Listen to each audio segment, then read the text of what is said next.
4 संशोधन, मैं समझ रहा हूं क्यों गुस्सा आ रहा है, मैं समझ रहा हूं क्यों गुस्सा आ रहा है। मान्यवर sir, he is not yielding. Honourable home minister is not yielding. Are you yielding sir?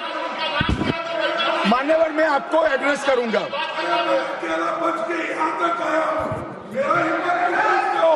तुम तो कायर हो, तुम मान्यवर, तुम लड़ाकू हो।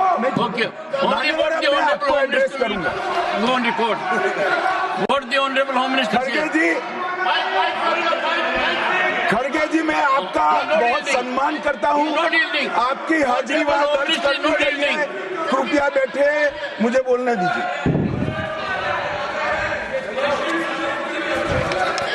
मान्यवर, ये चारों संशोधन मैं मेरी पार्टी के दफ्तर से नहीं ला सकता। ये चारों संशोधन संविधान में हुए, किसी को अदालत ने निरस्त किया, किसी को जनता पार्टी की सरकार आई तब उसको निरस्त किया, कुछ लिंगरिंग टेस्ट में रह गए, पर ये चारों संशोधन वास्तविकता है। ये 4 संशोधन से कांग्रेस पार्टी की संविधान सुधार करने की मंशा क्या है?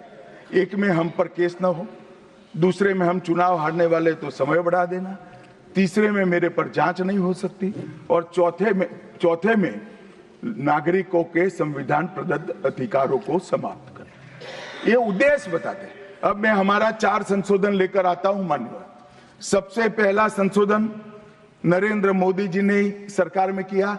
101वां नंबर भी अच्छा आया है। 101वां संशोधन 1 जुलाई 17 को हम जीएसटी को लेकर आए मान्यवर, और इस देश के अर्थतंत्र को रिदम में लाने का। कश्मीर से कन्याकुमारी और कामाख्या से द्वारका तक विशाल फैले हुए देश को जीएसटी के तहत 100 अलग अलग बिक्री करके कानूनों को समाप्त कर कर लोगों की हालाकी खत्म कर कर एक कानून लाने का काम नरेंद्र मोदी जी ने किया, और वो लोगों की भलाई की। कल की डिबेट मैंने पढ़ी है, कोई सदस्य बोले कि नरेंद्र मोदी जी ने विरोध किया था। मैं रिकॉर्ड पर कहता हूं, हां, नरेंद्र मोदी जी ने विरोध किया था। किस मुद्दे पर किया था? आप जीएसटी तो लाना चाहते थे, मगर राज्यों को कंपनसेशन की गारंटी देना नहीं चाहते थे। हम जीएसटी भी लाए और राज्य को विकास दर के हिसाब से कंपनसेशन की गारंटी भी दी। इतना ही नहीं, गारंटी का 10 साल तक पालन करने का काम भी भारतीय जनता पार्टी की नरेंद्र मोदी सरकार ने किया। हम संशोधन लाए देश के अर्थतंत्र को सुचारू बनाने के लिए। दूसरा संशोधन लाए, 102वां संशोधन, national commission of backward class को संवैधानिक दर्जा देने का काम। अब कुछ लोगों को पेट में दुख रहा है कि नरेंद्र मोदी जी ने ये क्यों किया। मैं साहब आगे बहुत सारी बातें बताऊंगा। नरेंद्र मोदी जी इसलिए कर पाए कि आपने नहीं किया था। अगर आप एक कर देते तो मोदी जी के तो भाग्य में ही नहीं आता। मगर साहब, पिछड़ी जातियों का कल्याण कभी भी कांग्रेस पार्टी का विश्वास नहीं रहा, मान्यता नहीं रही, नीति भी नहीं रही। भारतीय जनता पार्टी ने संविधान संशोधन पिछड़ी जातियों के कल्याण के लिए। तीसरा संशोधन क्या लाए? 130वां संशोधन 12 जनवरी 19, किसी भी जिनको आरक्षण का फायदा नहीं मिलता है ऐसी जाति के गरीब से गरीब बच्चों को 10% आरक्षण देने का फैसला। गरीब कल्याण और गरीब हटाओ की बातों, गरीबी हटाओ की बातों सालों तक करी, सूद नहीं मिली, समय नहीं मिला, विचार नहीं आया। ये विचार नरेंद्र मोदी जी को आया और गरीबों को, बच्चों को 10% आरक्षण पूरे देश भर में मिला। मान्यवर, 105वां संशोधन, ओबीसी की पहचान करने के लिए केंद्र के पास अधिकार थे। अब मैं बताना चाहता हूं, इतने बड़े विशाल देश में 140 करोड़ की जनसंख्या में पिछड़ी जातियों का पिछड़ापना क्या कोई एक केंद्र सरकार कर सकती है? फेडरल स्ट्रक्चर की बात करते हैं, मगर अब तक केंद्र सरकार के पास ही रहा था। नरेंद्र मोदी जी ने कहा इसके कारण पिछड़ा समाज को अन्याय होता है। आगे से ये संविधान संशोधन करने के बाद 10 अगस्त 2021 के बाद पिछड़ापन का निर्णय करने का अधिकार राज्य की सरकारों को देने का काम नरेंद्र मोदी। और मान्यवर, सबसे अंतिम संशोधन में पांचवा कहना चाहता हूं, 106वां संशोधन, और मैं तो क्रम में बोला हूं, एक भी काटा नहीं। 101, 102, 103, 104, 105, 106 सभी के सभी जन कल्याण के लिए। और छठा सम्मेलन संशोधन था 28 सितंबर 2023 को, मातृशक्ति को शक्ति प्रदान करने का, मातृशक्ति को 33% आरक्षण, नारी शक्ति वंदन अधिनियम। मान्यवर, मैं आज आपके माध्यम से पूरे सदन से और पूरे सदन के माध्यम से देश भर की 140 करोड़ की जनता को कहना चाहता हूं कि जब इस दोनों सदन में 33% नारी शक्ति बैठेगी, संविधान निर्माताओं की कल्पना पूरी हो जाएगी। मान्यवर, इनकी आत्मा को बहुत शांति मिलेगी। इसके अलावा भी हम कई कानून लेकर आए। हम कानून लाए ट्रिपल तलाक को निरस्त करने का। अब ये कहते हैं आपकी वोट बैंक की राजनीति है। मान्यवर, सुप्रीम कोर्ट का कोई वोट बैंक होता है क्या? सुप्रीम कोर्ट तो चुनाव नहीं लड़ती है, जजों को चुनाव नहीं लड़ना है। ट्रिपल तलाक समाप्त करना चाहिए और साहबानों को मुआवजा देना चाहिए। दोनों जजमेंट सुप्रीम कोर्ट ने अलग अलग समय पर दिए थे, परंतु वोट बैंक की राजनीति हम नहीं कर रहे हैं। वोट बैंक की राजनीति कर कर मुस्लिम बहनों के साथ इतने साल अन्याय करने का काम एक कांग्रेस पार्टी ने किया। हमने तो ट्रिपल तलाक समाप्त कर कर मुस्लिम माताओं को, बहनों को अधिकार दिया। आपका कि भी अधिकार आपके पति जैसे हैं। मगर देखिए साहब, ट्रिपल तलाक समाप्त हो गया, अभी कोई नहीं कहता अच्छा हुआ। कैसे कहेगा? एक उदाहरण पड़ा है, हमारे आरिफ मोहम्मद खान बेचारे मंत्री थे, अच्छे खासे मंत्री थे, फर्राटे की अंग्रेजी बोलते थे, बहुत पढ़े लिखे व्यक्ति थे, फारसी के विद्वान, उर्दू के विद्वान, हिंदी तो मातृभाषा। अब उन्होंने कहा कि साहबानों को मुआवजा देना चाहिए। मंत्री पद भी गया, सांसद पद भी गया और बेचारे कई सालों तक संघर्ष करते। कौन बोलेगा? मान्यवर, इनका जो पद्धति है वोट बैंक की पॉलिटिक्स करने की पद्धति है। मान्यवर, 2020 में हम नई शिक्षा नीति लाए। पहली शिक्षा नीति आजादी के बाद आई है जिसका विरोध कम्युनिस्ट भी नहीं कर पाए। बाकी तो शिक्षा नीति आए और कम्युनिस्ट पार्टी विरोध न करे, ऐसा कभी हो सकता है? मुझे भी बड़ा आश्चर्य होगा कि प्रकृति बदल गई है या उनका सोच बदल गया है। खैर, जो भी हुआ, फिर मुझे किसी ने बताया कि आपने इतनी अच्छी शिक्षा नीति लाए हैं कि इसका विरोध करोगे तो लोग उनका विरोध करेंगे, इसलिए विरोध नहीं किया है। मान्यवर, जम्मू कश्मीर में आरक्षण देने का संशोधन विधेयक लाए और 3 नए आपराधिक कानून भी हम लेकर आए। हमारी क्रिमिनल जस्टिस सिस्टम के ये 3 कानून 160 साल बाद पहले अंग्रेजों ने बनाए थे, अंग्रेजों की पार्लियामेंट में बने थे। नरेंद्र मोदी जी ने मान्यवर नरेंद्र मोदी जी ने बीएनएस, बीएनएसएस और बीएसए के माध्यम से हमारी संपूर्ण न्यायिक आपराधिक न्याय प्रणालिका को भारतीयकरण करने का काम नरेंद्र मोदी जी। और वो कानून जो अंग्रेजों को राज टिकाने के लिए बने थे, वो कानून को समाप्त कर कर हमारे संविधान ने हमारे नागरिकों को जो अधिकार दिए हैं, समय पर न्याय मिलना चाहिए, इसका करने का काम नरेंद्र मोदी जी ने किया। इस देश को गुलामी की मानसिकता से आजाद करने का काम कई सालों के बाद अगर किसी ने किया तो हमारे नेता नरेंद्र मोदी ने किया। और आप तो कई साल तक, अटल जी की सरकार आई, कई साल तक बजट शाम को 5:30 बजे रखते थे। क्यों शाम को 5:30 बजे रखते थे? क्योंकि इंग्लैंड की रानी के घड़ी में उस वक्त 11 बजते थे। आजादी के इतने सालों तक अंग्रेज की रानी के घड़ी से बजट रखने की आदत थी, वो भी किसी ने बदला तो भारतीय जनता पार्टी ने बदला, अटल बिहारी वाजपेयी। मान्यवर, संविधान के सम्मान की बहुत बातें हुई, मगर संविधान का सम्मान सिर्फ बातों में नहीं होना चाहिए, कृति में भी होना चाहिए, कर्तृत्व में भी होना चाहिए और कल्पना में भी होना चाहिए। जब कृति में नहीं है, कर्तृत्व में नहीं है, तो कल्पना में आ ही नहीं सकता। अभी मैंने इस चुनाव में अजीबोगरीब नजारा देखा मान्यवर, अजीबोगरीब नजारा था। आज तक इतने साल चुनाव हुए, किसी ने आम सभाओं में संविधान को लहराया नहीं। संविधान को लहराकर, झूठ बोलकर जनादेश लेने का कुत्सित प्रयास कांग्रेस पार्टी के नेताओं के माध्यम से। मान्यवर,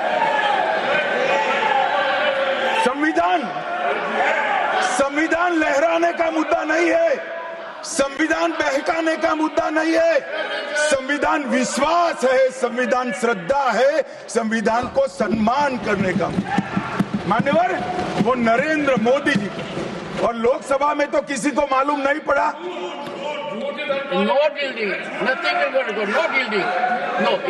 मान्यवर, लोकसभा में तो किसी को मालूम नहीं पड़ा, लोकसभा में तो किसी को मालूम नहीं पड़ा।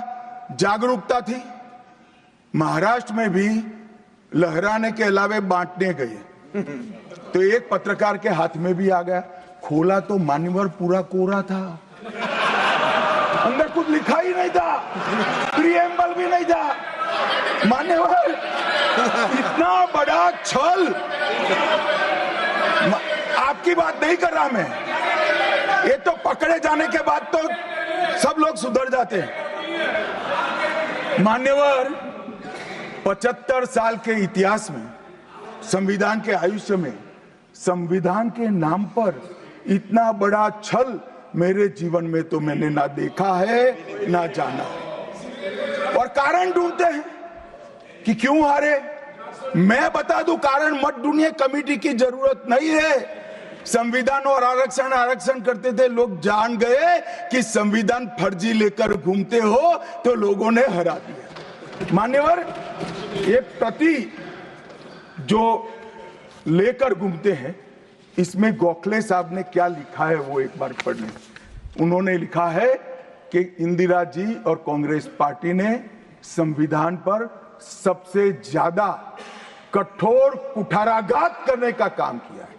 जो प्रति लेकर घूमते हैं ना, उसकी प्रस्तावना में लिखा गया। माननीय अध्यक्ष, माननीय सभापति महोदय,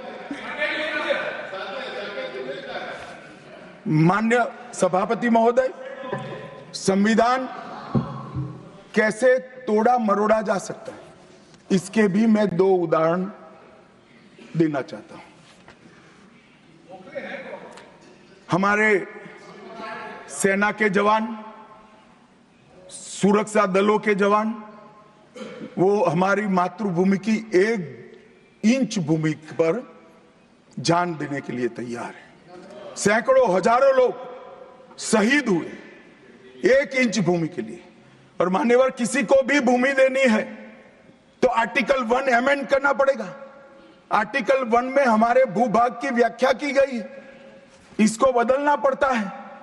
तमिलनाडु के पास एक टापू था, कच्चातीवू टापू। वो टापू 1974 में अचानक ही एक एग्रीमेंट कर वन फाइन मॉर्निंग लंका को दे दिया गया। मान्यवर, चलो भाई, बहुमत था आपका, मान लो ऐसे भरोसे से किया होगा कि संसद मेरा सम्मान रखेगी, परंतु बाद में भी ये चीज, ये आर्टिकल 1 का बदलाव आज तक नहीं आया है और वो हमारा भूभाग आज हमारा हिस्सा नहीं है। मान्यवर, ऐसा खिलवाड़ भारत नहीं, दुनिया के किसी भी देश में शासकों द्वारा संविधान के साथ नहीं किया होगा। मान्यवर, आप तो अधिवक्ता हैं। 35A को कॉन्स्टिट्यूशन ऑर्डर से, राष्ट्रपति महोदय के ऑर्डर से दाखिल किया गया। अब दाखिल तो हो सकता है, पर कॉन्स्टिट्यूशन ऑर्डर को दोनों सदन की परमिशन चाहिए, जो हमने धारा 370 हटाने के लिए ली। मैं आज कांग्रेस के मित्रों को पूछना चाहता हूं, जो संविधान की दुहाई देते हैं, 35A जब आपने लागू किया, इसके कॉन्स्टिट्यूशन ऑर्डर पार्लियामेंट में कब डिबेट में आया, कब मतदान हुआ, किसने पारित किया? पार्टी को तो निजी परिवार की जागीर समझते हो, संविधान को भी निजी परिवार की जागीर आप लोग समझ रहे। मान्यवर, इतना बड़ा छल देश की 2 संसदों के साथ किया है। एक पूरा 35A डाल दिया संविधान में, पार्लियामेंट के पास सब्जेक्ट ही नहीं है। देश का भूभाग दे दिया, पार्लियामेंट के साथ विषय ही नहीं आया। किस प्रकार से आपने संविधान के साथ खिलवाड़ किया है, किस प्रकार से आपने देश को चलाया है, ये देश की जनता को आज इस बहस से मालूम पड़ना चाहिए। मान्यवर, आपातकाल, अभी बड़ी बड़ी उद्दात भावनाओं का स्मरण कांग्रेस के मेरे दोनों सदनों के साथी सदस्य कर रहे थे। यंग सदस्य करे तो मैं समझता हूं, शायद इन्होंने इतिहास न पढ़ा हो, मगर जो लोग आपातकाल के वक्त थे वो भी करते थे। किसी की भी स्मृति इतनी अल्पकालीन कैसे हो सकती है? मान्यवर, क्या हुआ था आपातकाल में? लाखों लोग कोई अपराध के बगैर जेल में ठूस दिए गए। लाखों लोग, कोई पॉलिटिकल पार्टी बाकी नहीं है। आज इनके साथ बैठे हैं, उनमें से भी कुछ लोग जेल में थे, वो भी नहीं बोलते हैं। न्यायालय में डर का माहौल, मीडिया पर सेंसरशिप। इंडियन एक्सप्रेस ने अपना संपादकीय एक भी शब्द लिखे बगैर का कोरा संपादकीय प्रकाशित करा, क्योंकि लिख नहीं सकते थे। श्रीमान शुक्ला साहब से एडिट कराना होता था, वापिस ही नहीं आता था, तो उन्होंने कोरा अखबार ही निकाल दिया। इस तरह से विरोध किया और तय हो गया, मान्यवर, एक व्यक्ति कहेगी वो ही कानून होगा। और क्यों किया? देश पर आक्रमण हुआ था क्या? देश की आंतरिक सलामती ठीक नहीं थी क्या? ना ना ना ना ना ना, ऐसा कुछ नहीं हुआ था। सिर्फ इतना हुआ था कि इलाहाबाद हाईकोर्ट ने उनको सांसद के रूप में अयोग्य ठहरा दिया था। अपनी कुर्सी जाने वाली, चुनाव नहीं कराना था। और मान्यवर, जब पार्लियामेंट, जब इसको चैलेंज किया गया और न्यायालय में, सर्वोच्च अदालत में जब चर्चा चली, तब उन्होंने कहा, नीरज डे को पूछा कि आर्टिकल 21 के तहत के अधिकार इमरजेंसी में समाप्त हो सकते हैं क्या? तो उन्होंने कहा, यस सर। साहब, कोई भी वकील को यस सर कहने की इतनी बड़ी फीस नहीं मिली होगी। नीरज डे 11 साल तक अटॉर्नी जनरल रहे, एक यस सर कहने का। मान्यवर, डीओ ड्राफ्ट जो होता है वो कैबिनेट में, कैबिनेट मंत्रालय से आता है। कैबिनेट मंत्रालय में डीओ ही नहीं है। कैबिनेट का जो प्रस्ताव होता है कैबिनेट मंत्रालय के थ्रू जाता है, मगर आज कैबिनेट में कोई रिकॉर्ड नहीं है। कैबिनेट मंत्रालय में, मैं तो छोटा था मान्यवर, मुझे जेल में नहीं जाना पड़ा। मेरी आयु होती तो मेरा भी सौभाग्य होता, पूरे 19 महीने इसके विरोध में मैं जेल में रहना पसंद करता, परंतु मैं छोटा था। मुझे इमरजेंसी की मालूमात कैसे पड़ी? मैं बीना का गीतमाला सुनता था, बीना का गीतमाला अचानक बंद हो गई, तो मैंने घर में झगड़ा किया कि बीना का क्यों गीतमाला क्यों नहीं आती। मेरे पड़ोस वाले चाचा ने कहा, किशोर कुमार के साथ इंदिरा जी का झगड़ा हो गया है, बीना का गीतमाला में किशोर कुमार का आवाज नहीं आना चाहिए।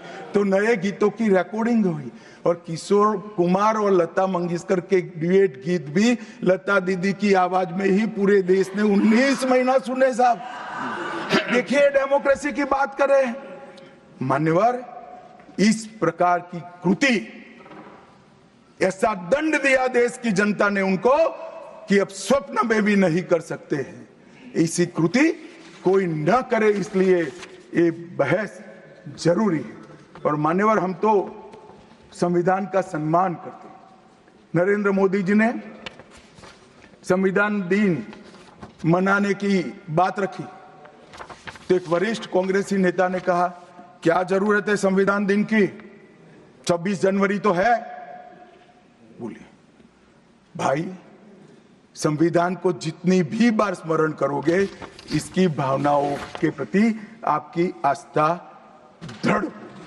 और मान्यवर, इसलिए नरेंद्र मोदी जी संविधान दिन मनाते हैं और संविधान के निर्माताओं की पुण्य स्मृति में मनाते हैं। मान्यवर, उस वक्त आज ही मुझे किसी शायर ने दुष्यंत कुमार की पंक्ति भेजी है इमरजेंसी के लिए। मैं ज्यादा भाषण इमरजेंसी पर करना नहीं चाहता, परंतु मैं जरूर कहना चाहूंगा। दुष्यंत कुमार की पंक्ति है, एक गुड़िया की कई कठपुतलियों में जान है, एक गुड़िया की कई कठपुतलियों में जान है। आज शायर ये तमाशा देखकर हैरान है।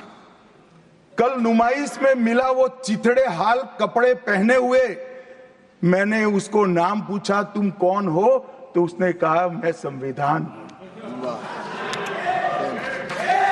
दुष्यंत कुमार जी की कविता है मान्यवर, इंदिरा जी को समर्पित है। मान्यवर, जब संविधान बन रहा था, संविधान के हर आर्टिकल पर चर्चा चल रही थी। हम आजाद हो गए थे, आजाद हुए थे, पर हमारा देश कोई नया नहीं बना था। हम तो हजारों सालों से दुनिया में सबसे चिर पुरातन संस्कृति, चिर पुरातन धर्म और चिर पुरातन समाज जीवन लेकर निकले हुए देश हैं। हाँ, एक कालखंड के लिए गुलाम हो गए थे, आजादी मिली, आगे देश कैसे चले इसका एक डॉक्यूमेंट बनाना था। तो उस डॉक्यूमेंट में चर्चा में आया कि अब देश का नाम क्या हो। अंग्रेज लिख कर गए थे इंडिया, क्योंकि वो भारत को जानते ही नहीं थे। वहां जो प्रचलन में शब्द होंगे यूरोप में, वो शब्द उन्होंने हम पर थोप दिया था और गुलामी की मानसिकता ने इसको स्वीकार भी किया था।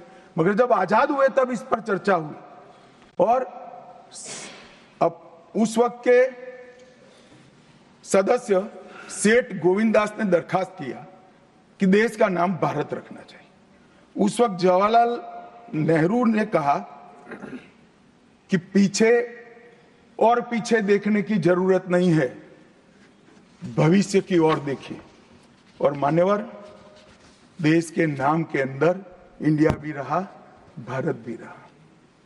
खैर, मैं इस पर टिप्पणी करना नहीं चाहता, परंतु नजरिए का सवाल है। अगर इंडिया के चश्मे से भारत को देखोगे तो भारत समझ में नहीं आएगा, पूरा जीवन चला जाएगा। और इसलिए इन्होंने अपने गठबंधन का नाम भी इंडिया ही रखा है, इसीलिए रखा है, वो ही सोच से चलना है। और मान्यवर, हमारे प्रधानमंत्री जी ने विकास तो करना है, दुनिया में सबसे आगे बढ़ना ही है, विकास के साथ साथ विरासत को भी अपना कर आगे बढ़े। गुलामी की हर परंपरा को हम समाप्त करना चाहते हैं। हम एक आजाद मुल्क है, सार्वभौमत्व से लैस मुल्क है, किसी की परंपरा हमें स्वीकार नहीं है। परंपरा बदलनी है तो हम बदलेंगे, नए कपड़े हर कोई पहनता है, हम भी पहनेंगे, परंतु हमारी पुरानी परंपराओं पर हमें शर्म नहीं है। और मान्यवर, क्या किया नरेंद्र मोदी जी ने? राजपथ, जो अंग्रेज सम्राट के सम्मान में नाम रखा गया था, उसका नाम बदलकर कर्तव्य पथ रखा। इंडिया गेट पर किंग पंचम जॉर्ज की मूर्ति लगी थी, मूर्ति हटा दिया, शर्म के मारे में स्थान खाली था, हमने वहां सुभाष बाबू की प्रतिमा लगा। मान्यवर, नेवी का चिन्ह जो देकर गए थे वही चलता था। हमने वीर छत्रपति शिवाजी महाराज की नेवी के चिन्ह को हमने भगवान बिरसा मुंडा की 150वीं जयंती को जनजातीय गौरव वर्ष के रूप में मनाया। राष्ट्रीय युद्ध स्मारक हमने बनाया और राष्ट्रीय युद्ध स्मारक में अमर जवान की ज्योति को विलीन करने का काम भारतीय जनता पार्टी के नेता नरेंद्र मोदी। संसद के अंदर राजा जी ने जो उदात्त भावनाएं व्यक्त की थी, जिसको जवाहरलाल जी ने भी स्वीकारा था, मगर बाद में शर्म का एहसास हुआ, सेंगोल को इलाहाबाद के म्यूजियम में भेज दिया।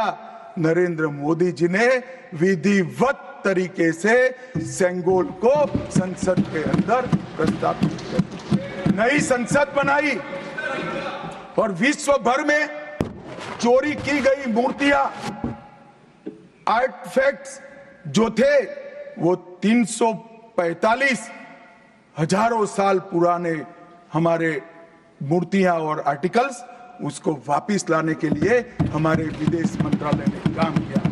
न्यू एजुकेशन पॉलिसी, पूरा देश अंग्रेजी में चले, ऐसे षड्यंत्र चले इतने सालों तक।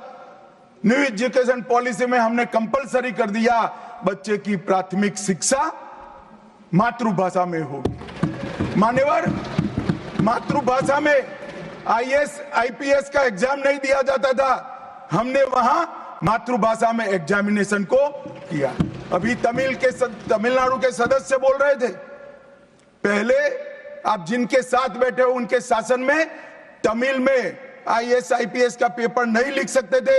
आज तमिल मीडियम में बड़ा हुआ बच्चा गर्व के साथ देश का टॉप ब्यूरोक्रेट बन सकता है। ये व्यवस्था हमने करी। मान्यवर, अंडमान और निकोबार के द्वीप समूह का नाम जो अंग्रेज रखे थे वो छोड़कर गए थे।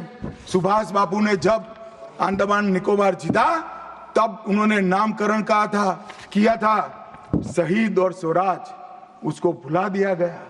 आजादी के बाद फिर से अंग्रेजों का नाम वापस लाए, नया न रखो कोई बात नहीं भाई, सुभाष बाबू ने रखा निकाल दिया, हमने डंके की चोट पर सुभाष बाबू के नाम शहीद और स्वराज दोनों वापस लाने का काम किया। ल्यूटियन में रेस कोर्स रोड पर रहते थे, हमने लोक कल्याण मार्ग करा।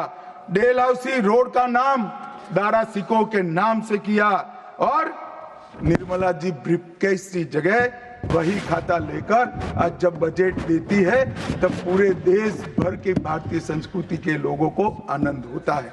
मान्यवर, 1500 से ज्यादा पूरे नए कानूनों को हमने समाप्त करने का काम किया। इन्होंने अपने परिवार की प्रसिद्धि के अलावे कुछ नहीं किया। हजारों जगह पे गांधी नेहरू परिवार के नाम मिलेंगे और किसी का नहीं। सुभाष बाबू का पुतला भी हमने लगाया।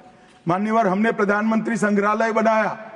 जवाहरलाल जी से लेकर नरेंद्र मोदी जी के पहले जितने बने वो सभी प्रधानमंत्रियों के जीवन कवन को हमने दिखाने का काम किया। वहां पहले सिर्फ जवाहरलाल जी का मिशन, G20 की अध्यक्षता हमने की और भारतीय सांस्कृतिक और वैश्विक समन्वय को हमने प्रोत्साहित। राम मंदिर का निर्माण, काशी विश्वनाथ धाम का पुनरुद्धार, काशी उज्जैन शारदा पीठ, करतारपुर साहिब कॉरिडोर, योग को वैश्विक पहचान और 160 साल पुराने कानूनों को खत्म करने का काम नरेंद्र मोदी जी ने किया। हम पीछे नहीं गए। ऐसा वो मानते थे पीछे चले जाओगे, पीछे नहीं गए।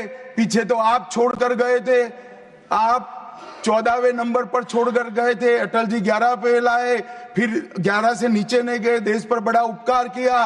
मोदी जी 11वें से 5वें नंबर पर लाए और 27 में तीसरे नंबर पर पहुंच गए। मान्यवर, अभी कुछ नेताओं को आरक्षण में चुनाव जीतने की फॉर्मूला दिखाई पड़ती है। आरक्षण आरक्षण आरक्षण आरक्षण आरक्षण कोई आज की कल्पना नहीं है। हमारे संविधान निर्माताओं ने की। आर्टिकल 15 और 16 में SC, ST और OBC को आरक्षण का प्रोविजन किया गया। मान्यवर, ये मूल प्रोविजन है, कोई नया नहीं है।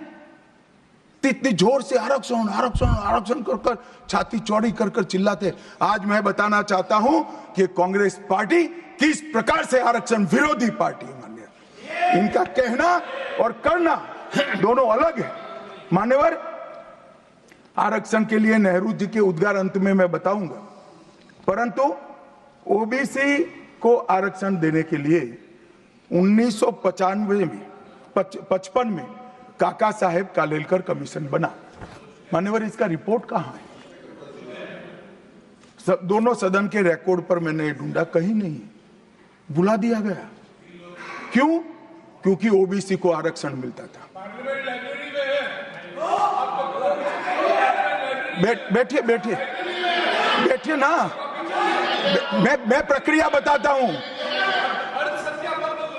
अर्ध सत्य नहीं बोलता हूं भाई, एक सेकंड। छिपा कैसे सकते हो? छिपा कैसे सकते हो? बाबा साहब आंबेडकर का संविधान है, देश में लोकतंत्र है, कैसे छिपाओगे?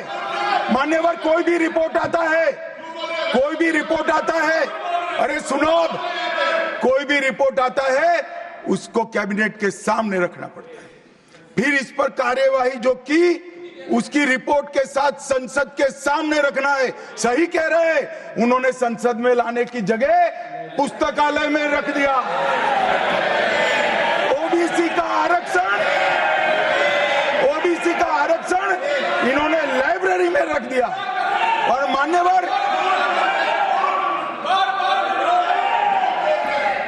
मान्यवर, अगर काका साहेब कालेलकर कमीशन का रिपोर्ट स्वीकार कर लिए होते तो 1980 में मंडल कमीशन की रिपोर्ट की जरूरत ना पड़ती। मंडल कमीशन का रिपोर्ट कमीशन ही इसलिए बनाया गया क्योंकि काका साहेब कालेलकर कमीशन का रिपोर्ट स्वीकारा नहीं, और 80 में मंडल कमीशन का भी रिपोर्ट आ गया, किसी ने इसका अमल नहीं किया। अमल कब हुआ? जब 90 में इनकी सरकार गई तब अमल हुआ। और मान्यवर, तब तक मंडल कमीशन के रिपोर्ट को भी ठंडे बस्ते में डाल दिया गया।